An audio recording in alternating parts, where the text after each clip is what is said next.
First scripture reading comes from the book of 1 Corinthians, chapter 9, verses 24. Please hear the word of God. Do you not know that in a race all the runners run, but only one gets the prize? Run in such a way as to get the prize. We say that again. Do you not know that in a race all the runners run, but only one gets the prize? Run in such a way as to get the prize. And then from the book of Hebrews.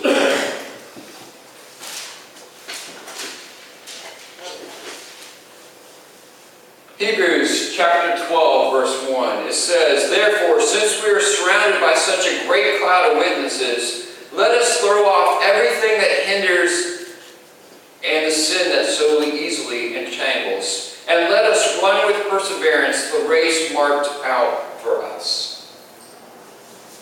Let's end some readings for this morning. So, running, go ahead, flip the slide. Can we run the race together? All right? Can we run the race together? So has anybody ever ran a 100-yard dash or a marathon or triathlon or something? I know Jeremy's ran a couple or something in your lives, right? Have you ever had to run for your life? Away from something, right? Okay. Was anybody ever a mailman or a postal worker had to run from a dog or something, right? All right? Right? You were? Oh, I had to run from Thorson. But I wasn't. Oh, you had to run from Thorson? Okay. Right? You have to run from Major's dog, right? Well, you know, we all have run something in our lives, right? We've all had to run some type of race in our lives. Correct? I mean, it may be like you had to be the first to the refrigerator to get that last ice cream cone, or the last bowl of ice cream, or the last slice of pizza, right? Or something, right? But we've all had to run to go get something. Or moms or dads, you know, you had to go run to help one of your kids when they had a bloody knee, right? Or busted lip, right? That never happens, right? Or bloody noses. Oh, wait a minute. No, that never happens in the front row over here, right? Or whenever two twin girls would scream in the middle of the night, you probably said, "Brad, go take care of it," right? Right? Well, I can imagine just with two babies at one time. I don't know how you did that, but you know, we all have this thing in our life that we have to run the race for. But here is our goal and our plan to be able to run, is that our plan should be that we run for that prize that God has set for us. Nowadays, in like Little League or in bowling or softball or anything, you know, because so the number one, the first, second, and third place team all get a trophy.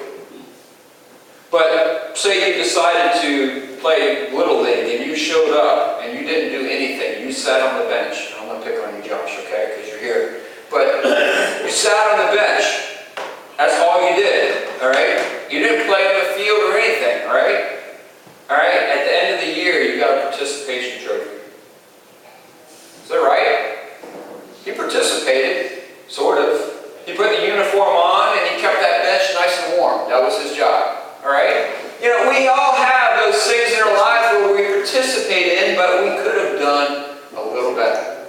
Right? We could have ran a little faster. We could have maybe picked our feet up a little bit more. Maybe, Josh, you could have got off the bench and gone up to the coach and said, "Coach, can I play?"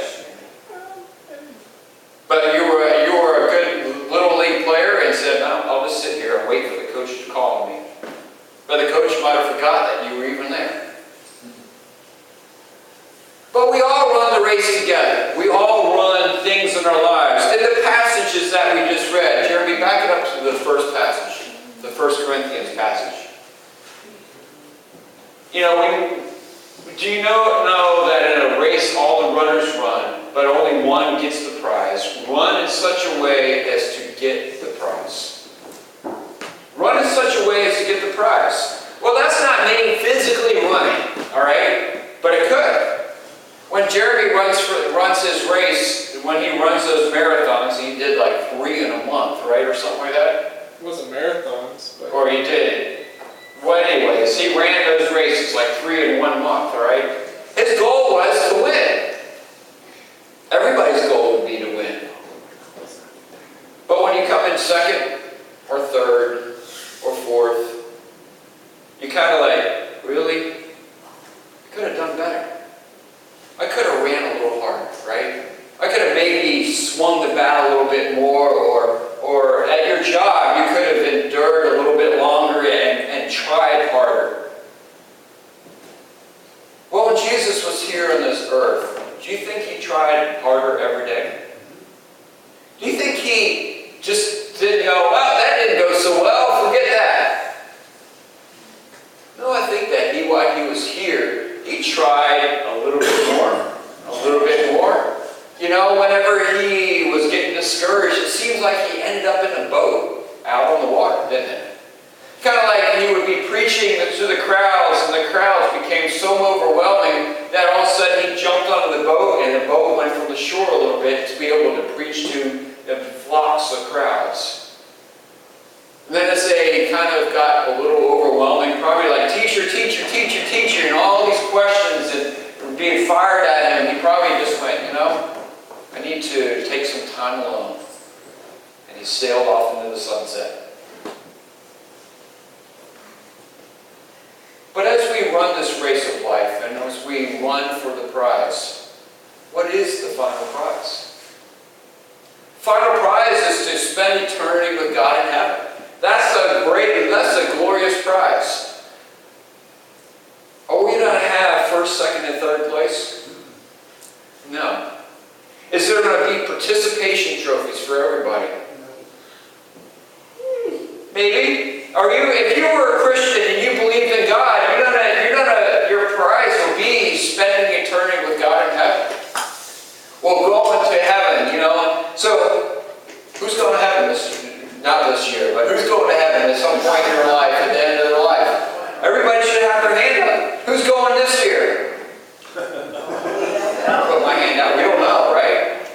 You do not know when your time is going to be. You have no clue, right? You have absolutely no clue.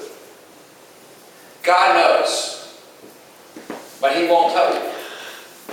So if you knew that your time was going to be up, was going to be on December 31st of 2020, that was your time, at midnight, all right? Would you live your life a little different now? You'd make yourself sick, right? You'd be like, I'm going to apply for every credit card known to man. Right? You're going to go on a spending spree. You're going to go and live life to the fullest. You're going to buy everything and anything. If they come and take something, you go, take it back. Go for it. I'm going to go buy something else with somebody else, you know, and this and that. And you're going to just live it up. But we don't know when it's going to be. So why do we not live it up now? Not saying go spend and buy new credit cards every day and everything, but I'm saying why do not we live it up now? I mean, God placed this beautiful earth for us to be able to have fun on, right? To be able to do glorious things, to walk out like yesterday, sitting on the tube, right? And first time down the river, watch the sky. A perfectly clear sky. Next time, I watch the water. And perfectly clear water. Watch all the little fish swim by, and kids swim underneath the tube and popped his head up in the middle of my tube, scared me half to death. Because I had to come up for air. I'm like, couldn't you have been like a foot over instead of scaring me? But, you know, things happen, and then we saw an otter swim down the river beside us. So God's beauty and nature is all around us. Why don't we praise Him every day? What happens is things get in the way. Life gets in the way, right? It may be that you just don't feel good, that you are hurting. Man, my right leg is sore this morning from walking the current. Thanks, Brandon, by the way. You know, that was fun. It was fun, but I'm sore as can be for walking upstream instead of downstream, okay? But it was a glorious time. But sometimes we don't feel like it best. Sometimes we don't want to do our best. Sometimes it's like, well, what's it going to get me? Well, it's not about us. It should be about how can we glorify God with who we are and what we can be. Right? It's not about glorifying us. It's about who we are and what we can be for God. God wants us to put our best foot forward. He wants us to run that race of life the best we can and be able to glorify God the best we can. So I heard somebody say earlier, I don't know how you do 2 jobs. You work like 80 hours a week between 2 jobs. I'm like, yeah. And God gives me the strength. God gives me the ability. Some weeks are better than others. Some weeks I'm like, I can't go today. But then my wife says, you got to go. So now when I get to here or go to my other job, I'm like, all right, I'm here and I do my best I can. Because God gives us the ability. So this week as you leave this place, I leave this challenge out to you, all right? I would like to see you do your best for God. Remember, you never know when your time is going to be, when you leave this earth. So do your best for God. Praise God with everything that you have. And encourage one another. Encourage your friends, your family, your spouse, your loved ones. And say, God loves you. And so do I. And see what happens. Because God first loved you, so love Him back. And praise Him with everything that you are.